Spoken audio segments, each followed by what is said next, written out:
อันนี้ผู้เดียวเจ้าอ๋ออีแม่ดิอีแม่ตั้งห้างอีแม่นี่อีแม่ได้เฮ็ดแนวพันเขาจังเด่นเขาให้หมดหรือเขาหน้าน้องบ่ฮู้เนาะไม่ฮู้เจ้าว่ามันตกตอนไหนเนาะไอ้นี่มันทองแล้วอ๋อมันทองแล้วอ่ะผู้นี่สิมือเฮิรนโผล่บ่สิอยู่นี่บ่มีไผสิเอาสมมุติเอาเจ็ดประตับเกลียแล้วบ่สมมุติเอาโผล่เด้คิดยากเนาะอุกใจเนาะบ่ฮู้แหละอยากอยู่น้ำเอ้ยได้อยากมือได้เนาะได้ยังนี่ฮะได้เพลอปุ๊บ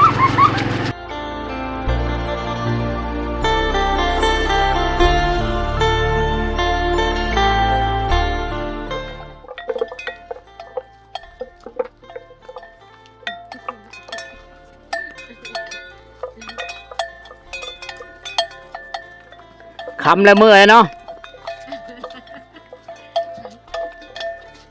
ไปเลี้ยงควายเนาะโอ้ควายหลายเนาะควายเนาะมีตัวใหญ่ควายดำควายดอนครบเลย2มีลูก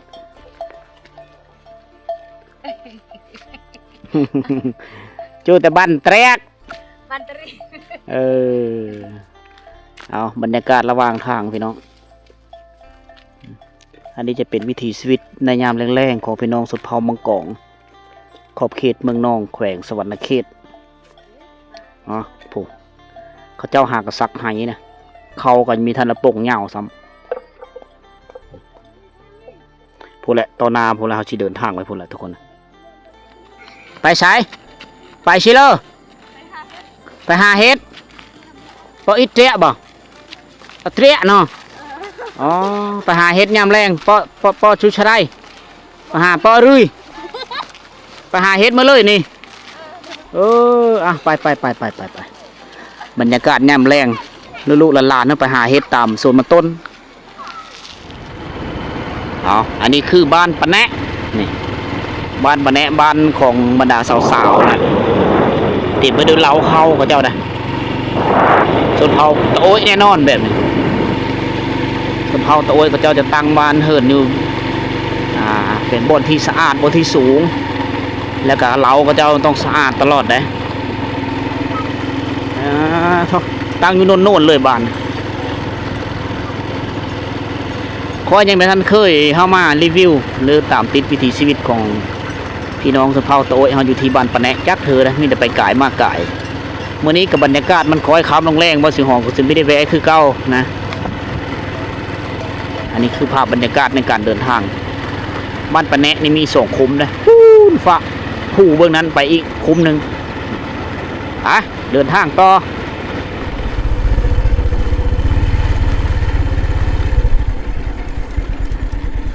ได้ปลาบ่นี่ปลาดอยปลาคิดเบ็ดนี่โอ้ฝนตกน้ำลายแล้วคิดเบ็ดเซเลอร์เบิ้งว่าได้น้อยเซเลอร์เบิ้งขอเบิ้งเนี่ยอันนี้ผู้เดียวเจ้าอีแม่ดิอีแม่ตั้งห้างอีแม่นี่อีแม่ได้เฮ็ดได้หน่อไม้ได้ปลาโอ้แกงกินแล้วมือเนาะแซ่บเนอะอันนี้ลูกสาวบ่ลูกไผ่กะมันโอ้ลูกไผ่เนาะลูกไผ่กับแม่ยานะอันนี้เป็นคุ้มที่2ของบ้านปะแนะวิถีชีวิตเขาเจ้าคักนะแถวนี้ยังหมดอันมือเลี้ยงโง่เนาะเด็กโง่ตัวเดียวยางลำหลังมันมืดอันนี้เป็นคุมเตอร์คุมเหนือประมาณนี้มี2คุมนะผู้สาวหลายบ้านนี่ระดับ50 คนเขาเจ้าว่าแต่ก็หลายคนก็เอาโผแต่งงานไปแล้วบ้านปะแนะเมืองนองแขวงสวรรณเขตเป็นบ้านสุดท้ายของเมืองนองเลยเด้อพี่น้องเด้อเข้าไปนี่อีมีเฮิงนี่ก็จะฮอดขอบเขตของเมืองตะโอ้ยเลยได้สิมีปลายแบ่งเขตแดนอยู่นี่แหละต่อหน้าไปนี่แขวงสารวัน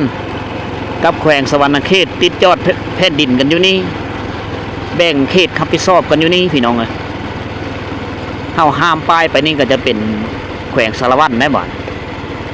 ยินดีต้อนรับ ยินดีตอนรับสู่แขวงสารวันได้เอาวันนี้อันนี้จะเป็นดินแดนของแขวงสารวันโดยเฉพาะคือเมืองตะโอ้ยล่ะอยู่ค่อยในการเดินทางวันนี้ค่อยกายมาแล้ว1เมืองพีน2เซโปน3เมืองน้อง3ตัวเมืองนะตัวเมืองที่4คือตัวเมืองตัวนี้แหละกำลังยีบแผ่นดินตอนนี้เลยมันคือขอบเขตของเมืองตะโอ้ยแขวงสารวันอยู่นี่จะมีเฮิรน3 สาวน้องธิดาวาสนาแก้วตามีหัวอยู่เฮิรนหรือบ่อ๋อเบิ่ง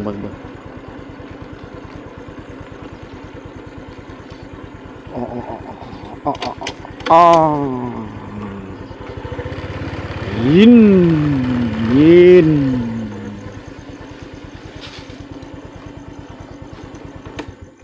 บ้านชวนสบายดีอยู่เฮิรนผู้เดียวบ่2 คน อยู่2 คนเอาตูบนี่มังแล้วบ่ได้มางเอาไว้ทางหลัง เอาไปหามไปไว้ทางหลังโอ้อายไม่ได้มาหึงปอตัวเป็ดเปลงลายเนาะแวะเยี่ยม3 ถามข่าว3 สาวก่อนดนแล้วไม่ได้มาเยี่ยมหาน้องเพิ่นเอาทุกคนเลยบรรยากาศก็คอยค้ำลงแรงแล้วค้ำก็ยามันเฮาคอยเดินทางไปผู้เดียวค้ำซิเลยเฮาก็นอนอยู่หั่นนะมื้อนี้เดินทางไกลได้มาแต่ไกลบ้านปะแนะมาแวะที่เฮิรน3 สาวเฮิรนสาวธิดาสาวดาดหรือสาวธิดาวาสนาแก้วตาอยู่2 คนอยู่กับเอ้ยกับธิดาธิดาสาวลาวผู้หนึงเด้ไปซิเลยเอาพัวแล้วผู้เลยเอาผู้วาสนาแต่งงานแล้วบ่แต่งได้เดือนใดวันที่1เดือน7นี่เลยบ่อู้ไปเอาผู้บ้านเลยหั่นฮะไปเอาผู้บ้านใดบ้านตุลีขาวตุมลีขาวโอ้ทางไปสมุยบ่แม่นตุลีขาวนั่นเลยอ๋อเฮาไปพุทธไปทางใดก็ได้โอ้มันอยู่ในกลางเทิงทางบ้านตุมลีขาวก็บ่ได้ไกลเนาะอยู่บนคูเซรามังเลยโอ้บนคูเซรามังเลยอ๋อเอาผู้แล้วก็คือออกแต่เฮิรนเลยมือเฮิรนผู้เลยบ่อ๋อเจ้าก็คันเอาผู้แล้วก็มือแค่นั้นบ่เอาผู้มาอยู่นำเจ้าก็บ่ฮู้แล้วบ่มีไฟมักอ๋อเอาแล้วลุ่มเอาชนเผ่าผู้ไทยชนเผ่าลาวเขาเจ้ามาอยู่คันเอาชนเผ่าเดียวกันแล้วเขาเจ้าเอามือเฮิรนเนาะเอามือถางให้เอามือหาฟืนเฮ็ดกินให้ปู่ให้ย่าเนาะโอ้เปิดร้านไปหึงแล้วบ่นี่โดนแล้วเนาะจักเดือนละเดือน4เพิ่นเปิดแต่เดือน4หลังปีใหม่ลาวเนาะก่อนปีใหม่ลาวหน่อยนึงหลังอ๋ออันนี้คือใบหน้าไหม้โอ้เด้อขออนุญาตเด้อน้องเด้อรีวิวหารเฮาเบิ่งก่อนหลายได้ FC ให้แวะ FC กินฮอดกินถึงเขาว่าไม่ได้เห็น3 สาวโดนแล้วอ่ะไอ้ตุ๊กก็บ่ได้มาเนาะบ่โอ้นั่นแหละเขาเจ้าถามก็เลยมื้อนี้มีโอกาสก็เลยแวะมาอ๋อเฝ้าหารขายเขิงอยู่กัน2เอ้ยน้องเด้นี่อ๋ออัปเดตเด้อเบิ่งทุกคนเขิงนี่ก็เอามาไปเอาอยู่ใช้โต๊ะบ่ที่ได้สร้างอ๋อสั่งมาออนไลน์มาโอ้อันนี้จุดเจ้าอันไลฟ์สด TikTok อันขายเครื่องขายอยู่นี่บ่แม่นอ๋อ เห็นน้องสาวเพิ่นน้องธิดาเพิ่นไลฟ์สดเห็นขายเครื่องออนไลน์เนาะธิดาไลฟ์สดบ่เห็นบ่เราลงสตอรี่มีสัญญาณแม่นบ่บ่มีอ๋อมีแต่ตั้งไว้ไทยแต่ว่าตั้งแล้วบ่เติมบ่ไวเดินเท่าใดสุดเจ้าเติมเติมเดือน90แต่ว่าเบิดไวลงชั้นใดก็เบิดไวมันหลายคนลิ้นบ่จ๊ะบ่มีแต่คอยกับธิดาลิ้นเบอร์ยังสุดเจ้าใส่เบอร์ละ9ละ5ละ9โอ้2 คนอ๋อมันกันบ่ได้เบิ่งไลน์แต่ว่ามันเบิดไวแฮงหมดเดือนซ้ํใส่แอปยูวันนี้มันจังประหยัดแอปยูวันนี้แล้วมันเล่น TikTok ฟรีเล่น Facebook ฟรีเบิ่ง YouTube ฟรีต้องไปเฮ็ดอยู่ศูนย์มันเด้อเฮาไปศูนย์ยูนิเทลให้เขาเจ้าเฮ็ดยูมันนี่ให้แน่ว่าสิเขาเจ้าเฮ็ดให้ลงทะเบียนประมาณ2 คนลิ้นประมาณ 150,000 ก็พอแล้ว 150,000 หรือ 95,000 ก็ได้โอ้ธิดาอยู่เฉย แต่ทางนั้น อ๋อ ทานกันดีครับเราทำเรื่อง โอ้เฮ็ดอยู่เฮ็ดกินเด้อเลยเด้สองไอ้น้องอยู่นี่เนาะเอ้าเดี๋ยวเขาจะเปิดหารใหม่เด้อพี่น้องเครื่องขายแล้วก็มีน้ำหวานเครื่องอุปโภคบริโภคต่างๆสองไอ้น้องเขาเจ้าอยู่ในนี้แต่ว่าน้องสาวผู้ที่สองนี่เอาโผล่แล้วแต่งงานแล้วก็เลยมืออยู่เฮือนสามีได้นะมีบีซีเอาบีซีเอาวันพร้อมวันเพลงผู้เลยไม่ได้ถือเงินมาก็สามารถโอนได้เนี่ยเห็นขายเครื่องดื่มทุกคนเลยนี่ใบหน้าอันใหม่ของชีวิตสามสาว เราได้ใช้เยอะไหม อ๋อโอ้ย่อไปไว้พุ่นอ๋อตัวนี้เฮ็ดใหม่เนาะก็ใหม่แล้ว ไม่แต่ว่าเขาโกงครับที่ซื้ออย่างวงประตูนะเขาโกง เขาโกง สั่งให้เขาเฮ็ดแล้วจำเงิน4,500แต่ว่าเขา เขายังเฮ็ดบ่แล้ว เขาเฮ็ดไปแล้วแต่คนที่เฮ็ดนะหนีแล้ว หนีเลย เสียเงินไป450,000กีบ โดย อ๋อเขาให้มัดจำก่อนพ่นอยู่บ้านนี่บ่ อยู่เมือง อ๋ออยู่เมืองไปให้เขาเฮ็ดให้เขาเฮ็ดวงกบให้แล้วบัตรจำเงิน450,000แล้วก็หนีเลยโอ้ยเนาะเป็นตะกะบาบน้องสาวเฮาใบหน้าอันใหม่อ้าวได้ที่ขยายเนื้อที่ไปเล็กน้อยพี่น้องโอ้สะดวกสบายแล้วหลังจากทีมงานเฮาคือเบาตุกวิธีลาวมาบุกเบิกเป็นชีวิตของสามสาวเฮากับจังซีแหละทุกคนวันนี้ขออนุญาตรีวิวนี่บ่อนพักอันนี้คือบ่อนนั่งกินลมชมวิวบ่อนเศร้าเย็นตะเก้าก็เป็นตูบกระท่อมแต่เบาตุกเฮ็ดก็เลยเอามาไว้อยู่ทางหลังเด็กเขาเจ้าก็เลี้ยงปลาเห็นไหมเฮ็ดหนองสะเลี้ยงปลากินหญ้าปลาที่เขาเลี้ยงนี่แหละเอากะปุผักบงตามนี้ก็โอเคเลยทุกคนแทงน้ำอยู่ฮั่นสะดวกสบายอุดมสมบูรณ์สบายดีอ๋อตัวอ้ายเป็นมาเวตัวหึงอยู่2 คนบัดนี้เนาะ โดยอยู่2 คน ผู้หนึ่งวัฒนาเอาพูดแล้ว วาสนาโพแล้ว โดย ยังเป็นเจ้า2 คนบาดนี่ โดยอย่าง2 คน หึงเพื่อจะได้ข้าวดีบาดนี่จุมเจ้าเด้ ค่ะ น้องเด้ยังไม่ทันได้ บ่มีแล้ว ยังมีผู้มาล่ม ยัง เอาอยู่ไปคล้องโสดไปโอ้เปลี่ยนแปลงไว้เนาะอายเป็นมาหึงเนาะอ๋อพลาดไปประมาณ4-5 เดือนเนาะฉะนั้นแหละประมาณ4-5 เดือน ไอ้มาแต่ ตั้งแต่มาครับบ่ตุกมาแวะกับบ่ตุกตั้งแต่โดนแล้ว มาแวะเนี่ยตั้งแต่ ไอ้ โอ้ ตุกกะมาแต่ไอ้ตุกกะมาแต่เดือน4นะมาเมื่อแต่ตันแกงเมื่อไอ้มื้อนั้น เออ ไอ้ตุกมาแล้วก็บ่ได้มาเลย อ๋อไม่ได้ฮู้ข่าวว่าวาสนาเอาโผก็ซันจะมาแล้ว น้องส่งข่าวแล้ว อ๋อ น้องว่าไอ้มางานดองน้องสาวเฮาเอาผัวแล้ว เออ แต่ไอ้ตุกว่าสิยังไปถ่ายอยู่ทางบุรพา อ๋อแม่นช่วงนั้นจะมาไปบุรพาหากะมาแต่บุรพาเออเลี้ยงป่าเพิ่นแล้วอยู่นี่ โดยเลี้ยงปลาแต่เอาเป็ดกินเบิด เป็ดกินเมดเป็ดตัวเองบ่ บ่เป็ดอ๋อเป็ดของบ้านไกลเฮินเข่งนี้ โดย อ๋อมันยังน้อยเนาะ ยังน้อย อ่า ปลานิ่นเราไปเลี้ยงกับปลาโค อ๋อต้องได้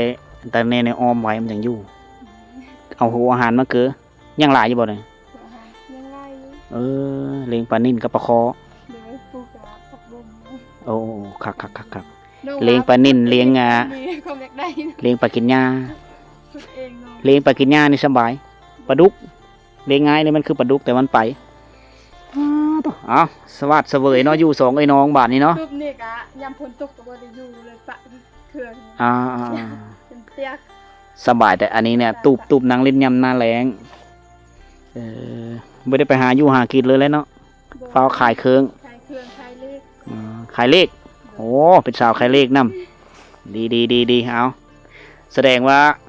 บ่ได้ไปเฮ็ดไห้เฮ็ดหน้าแล้วเนาะเดี๋ยวนี้เนาะ นี่เฮ็ด เฮ็ดคือกันบ่ โดยตอนเช้าก็เฮ็ด เปลี่ยนกันไป โดยเปลี่ยนกันไปเสียหญ้าแต่ตอนแรกนี่ยามมาวันมาจันทร์ฮอดวันศุกร์นี่บ่ได้ไปตอนแรงเพราะขายเลข โอ้ ไปแต่กลางไปแต่เช้า ไปเฮ็ดอยู่ทางไหนปีนี้ให้ จ้ะ ขึ้นภูคือเก่า บ่เฮ็ดอยู่นา เฮ็ดอยู่หน้าทางนี้บ่ โดย หน้าบนสมายไปนี้ โดย นี่เด้เส้นทางไปหน้าน้องเพิ่นอยู่เพิ่นได้ เส้นทาง ไปกับบ่ตกปีนะโอ้ขี้ตมฝนตก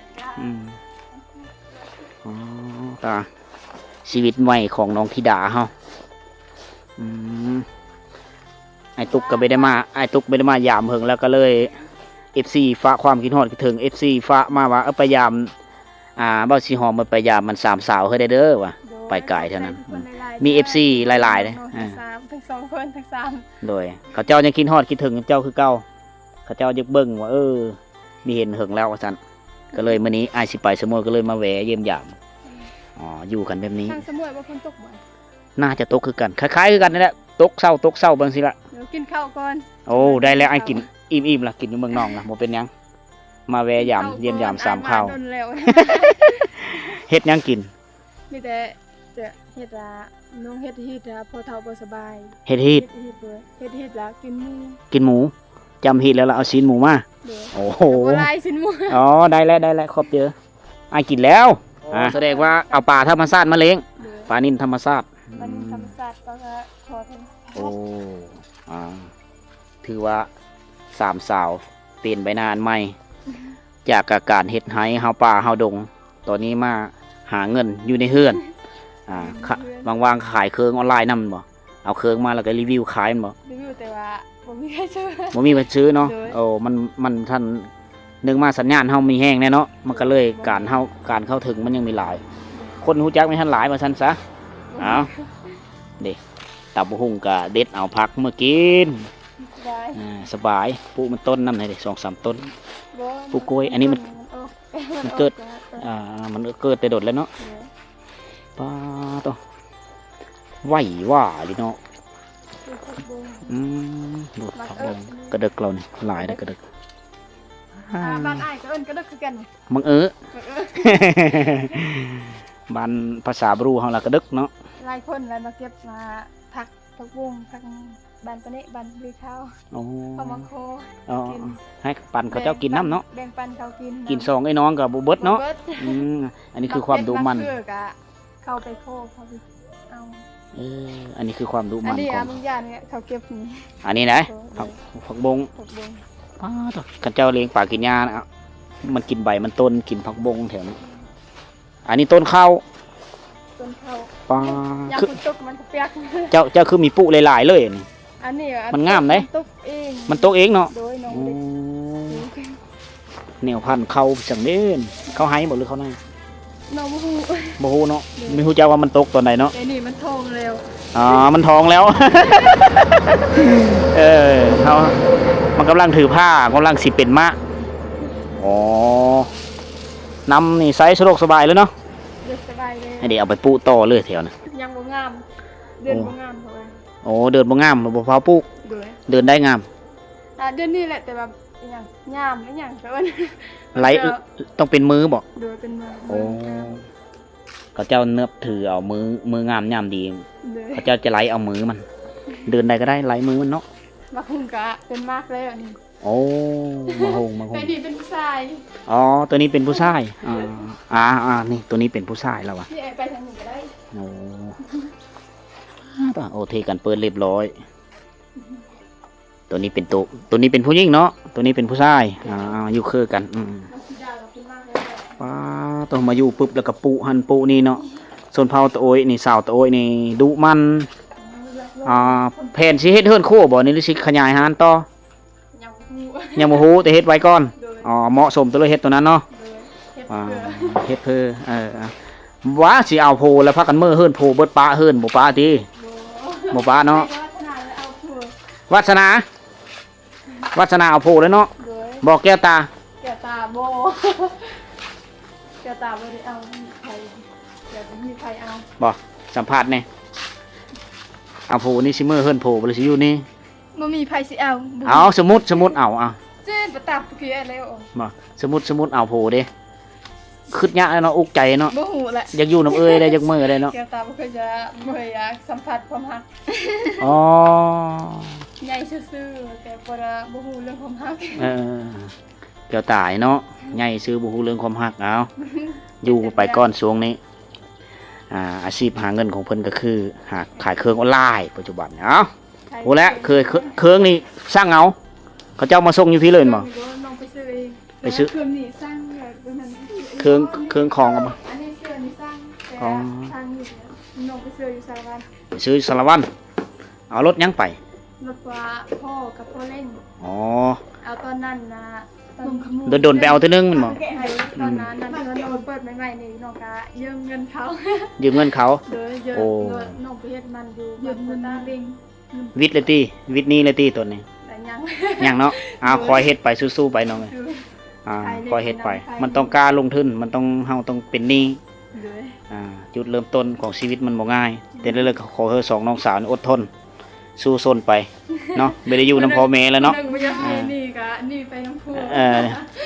เราไปสร้างครอบครัวแล้วก็เป็นอิสระของเรา ไปใช้ชีวิตกับความฮักความแพงเป็นคนที่มีคู่คิง เมื่อแต่นั้น ให้นักกว่าเก่าแหละ เฮ็ดเวทหนักกว่าเก่าภาระหลายได้อบาดนี่ต้องเฮ็ดกินให้ปู่ให้ย่า จนเขาโดย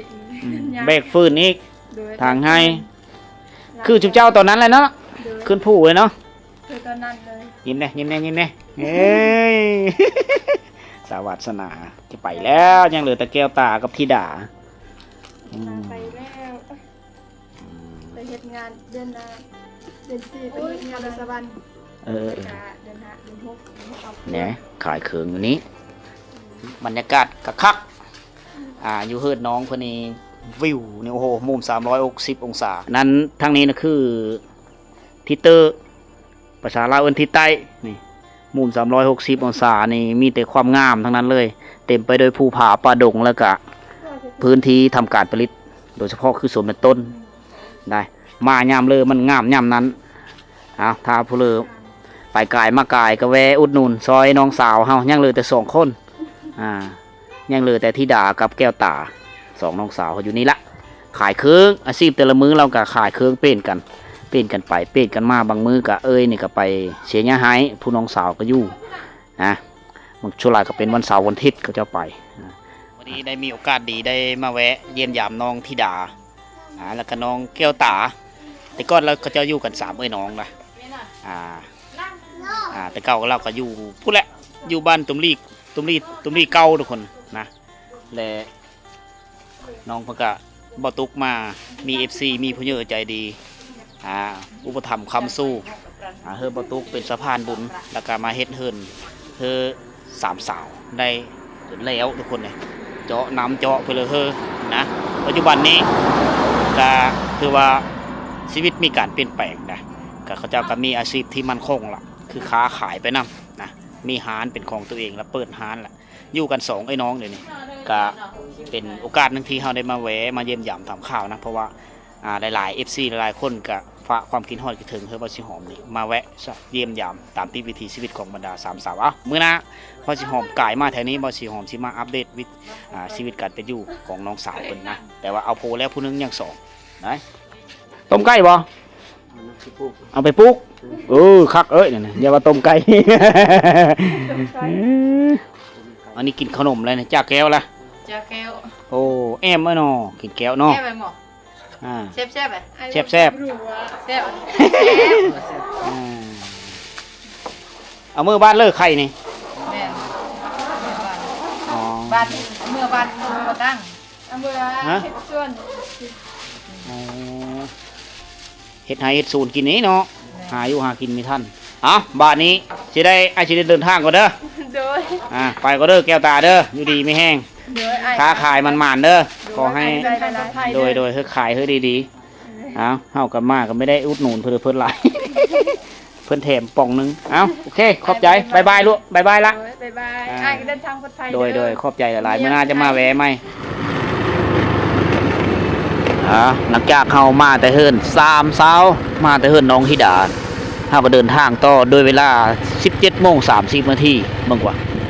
เฮาเลี้ยวขวานี่ไปเมืองตะโอ้ยไปเมืองไปเทศบาลแขวงสารวัตรนะอันนี้คือ3แยกเอาเลี้ยวซ้ายนี่ก็พุ่นแล้วไปเมืองสมุยเมืองสุดท้ายของแขวงสารวัตรเพราะว่าเส้นทางสายนี้มันก็ออกไปซื้อเวียดนามได้ไปสู่เมืองฮ่องฮัวแขวงกวางจีสเวียดนามเส้นทางสายนี้มันจะแคบได้น้อยนึงพี่น้องฉะนั้นเข้าไปมาในกาค่อนข้างมีความเสี่ยงสูงฉะนั้นต้องเดินทางด้วยความระมัดระวัง อย่าประมาทพ่อแม่พี่น้องเลยนับแต่รถน้อยรถจักรรถไงก็ตามอุบัติเหตุเกิดได้ทุกเวลาถ้าเฮาประมาทเก็บภาพบรรยากาศยามแรงมาฝากพ่อแม่พี่น้องตอนเดินทางในช่วงหน้าและหน้าย่ำแล้วน้ำฝน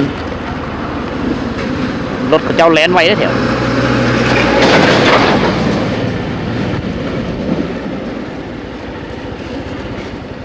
มาแต่ใช้มาแต่หานบ่มาแต่หานบ่อ๋อได้ยังนี่ได้เพลออ้าวปุ๊บแลน ผู้สาวเผาตะโอ้ย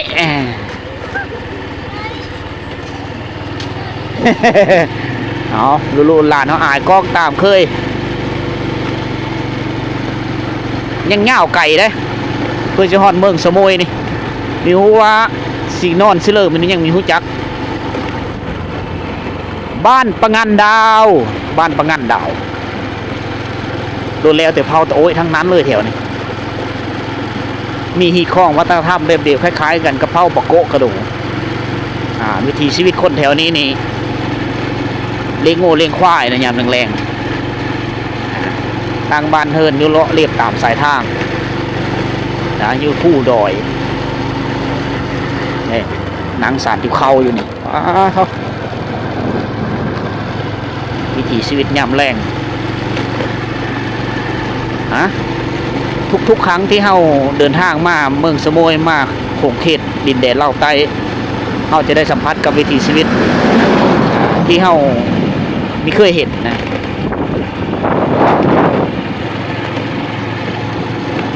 มันจะต่างกันได้เกี่ยวนี่เขาเจ้าออกกับผ้าไปให้ไปสูตรอองถงภาษาป้าเว้าที่แตกต่างกันหลายกับชนเผ่าบรูตรี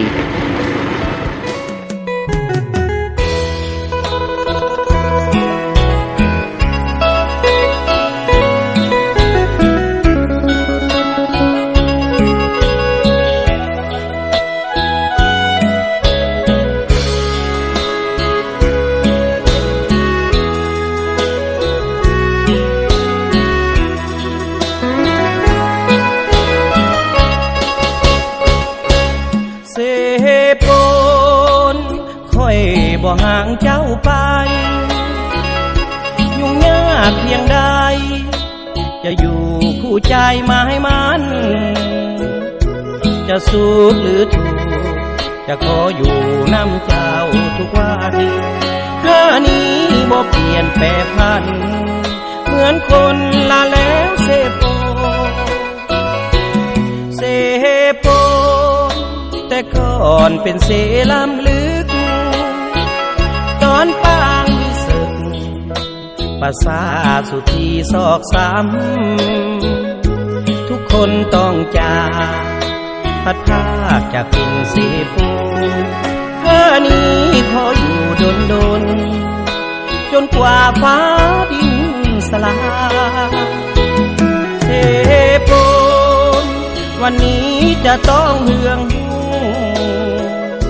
สิ่งที่หมายมุ่งบ้านเกิดที่ดอนมาดาจะพากันไปทางไหนเพราะจะแหละไปหานไปสาวบ้านได้นี่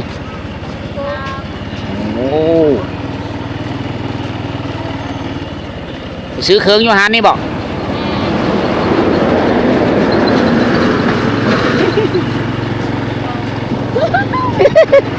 โอ้ยามแรงๆเขาเจ้าสิไปซื้อเขิงนะมันมีหานขาแคมทางนี่แหละบรรดาผู้สาวหลายเขาเจ้าไปแม่นหมดเลย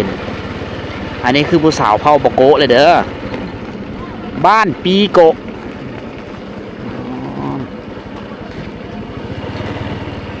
สบายดียามแรงตะมอโปะนี่ไปห้านโอ้ต้องไปซื้อเครื่องบ่ไปซื้อข้าวแป้งบ่อ๋อยิ้มได้ตอนนี้เราเดินทางมาฮอดบ้านปีโกะ บ้านปีโกะยังเป็นขอบเขตเมืองตะโอยแขวงสารวันพี่น้องบรรดาแซ่ๆสาวๆในยามแรงๆเขาเจ้าจะมาซื้อเครื่องอยู่นี่ได้นี่แหละมีร้านค้าประจำหมู่บ้านอยู่นี่แหละมีร้านเดียวนี้ร้านผู้สาวนี่ลุมมาเต็มอยู่นี่แหละจะมาซื้อเครื่องบางคนก็มาซื้อบัตรเติมในอินเทอร์เน็ตอยู่นี่เดินทางตอนนี้กำลังก้าวเข้าสู่ขอบเขตของเมืองสมุยแหละทุกคน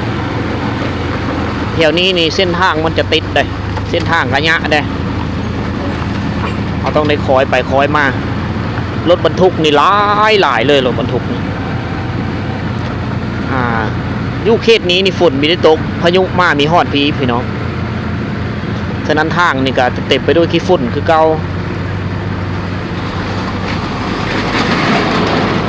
จากจุดนี้ไปหาเทศบาลเมืองสมุยก็ประมาณ34 กิโลเอาจะได้คอยไปจังซี่แหละเพราะว่ารถบรรทุกมันหลายรถมันต้องเซอร์โล่ขึ้นไปโอ้เส้นทางนี้กำลังซ่อมแปลงไปเรื่อยๆแถวนี้โอ้ขี้ฝุ่นรถใหญ่หลายทางมาเลยมีแต่ขี้ฝุ่นรถบรรทุกนักเส้นทางก็เพ่ไปเอาเพื่อเฮาสิฮอดเทศบาลเมืองสมุยก็น่าจะมืดทุกคนเห็นบอดรถ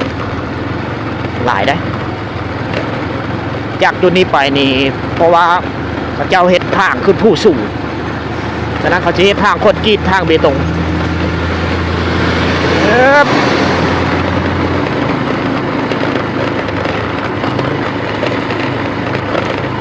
เข้ามายามกลางคืนนี่เส้นทางที่มันจะเปรี้ยวหวาดเสียว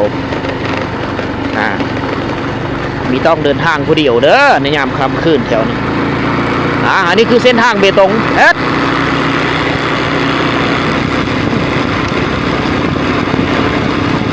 เปิดแล้วพี่น้องโอ้ยขี้ฝุ่น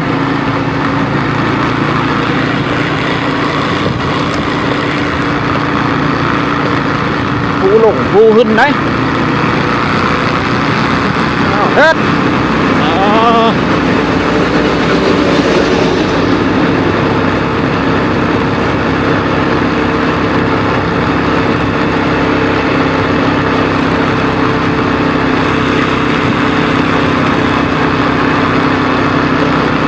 รถมิเซอร์โล่ขึ้นมาเนี่ยโอ้โหยอมภาพว่าเขาเจ้าแลนไว้โอ้